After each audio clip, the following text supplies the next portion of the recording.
Hello friends, तो चलिए start करते हैं यक्षिणी श्राप का एपिसोड 5। पिछले एपिसोड में हमने देखा था कि अदिति मिल नहीं रही होती है और उसको अर्नब ढूंढने के लिए बाहर आता है। फिर हमें आगे दिखाया जाता है कश्मीर, जहां इंडियन आर्मी बेस कैंप लगा होता है।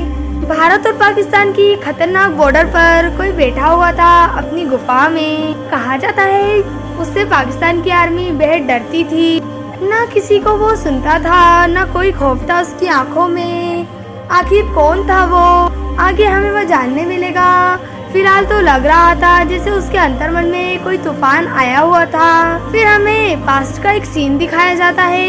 यहाँ हमें पता चलता है कि वो गुफा में बैठा आदमी और कोई नहीं, यही शख्स होता है। फिर हमें एक बच्ची को दिखाया जाता है जो मुस्कुराते हुए दौड़ते हुए कहती है, पापा आप आ गए पापा। फिर हमें पता चलता है कि ये बच्ची उसी आदमी की बेटी होती है। फिर वो आदमी अपनी बेटी को देख के मुस्कुराता है। वो बच्ची भी मुस्कुराते हुए जोरों से कहती है, पापा पापा। फिर हमें आगे एक औरत को दिखाया जाता है जो जोर से चिल्लाते हुए कहती है, अदिति दूर रहो उस आदमी से। और देखते ही देखते वो पूरा बगीचा जैसे काला हो गया।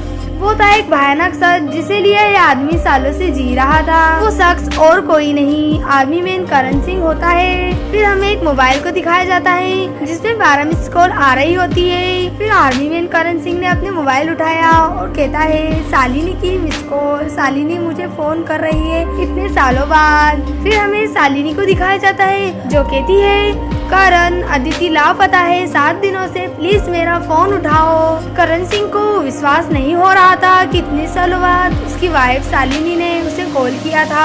अदिति जो कि फिलहाल यक्षिणी की हवेली में फंस चुकी थी। करण सिंह एक जाबाज लीडर आर्मी मैन उसके पिता थे। क्या होने वाला था आगे यक्षिणी की हवेली में। अदिति को जादुई रस्सी से बांध दिया गया था। वहीं अर्नब बेहोश था, घायल था।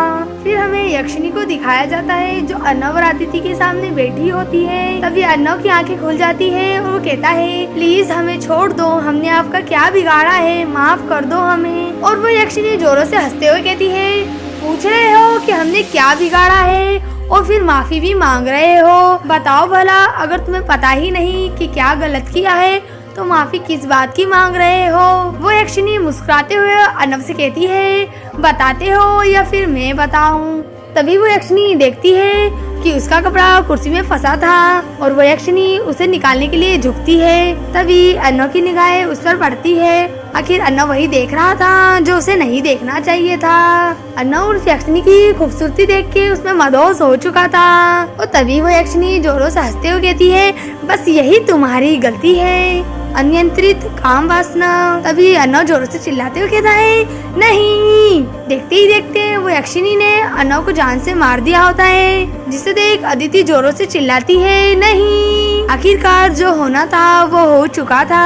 अदिति अब अकेली थी इस हवेली में। फिर हमें हवेली के बाहर एक शख्स को दिखाया जाता है जिसके हाथ पे त्रिशूल मंडा होता है। आखिर यक्षिणी क्या करने वाली थी अदिति के साथ, क्या ये शख्स अदिति को बाहर निकाल पाएगा। और आगे जानने के लिए देखते रहिए यक्षिणी का श्राप।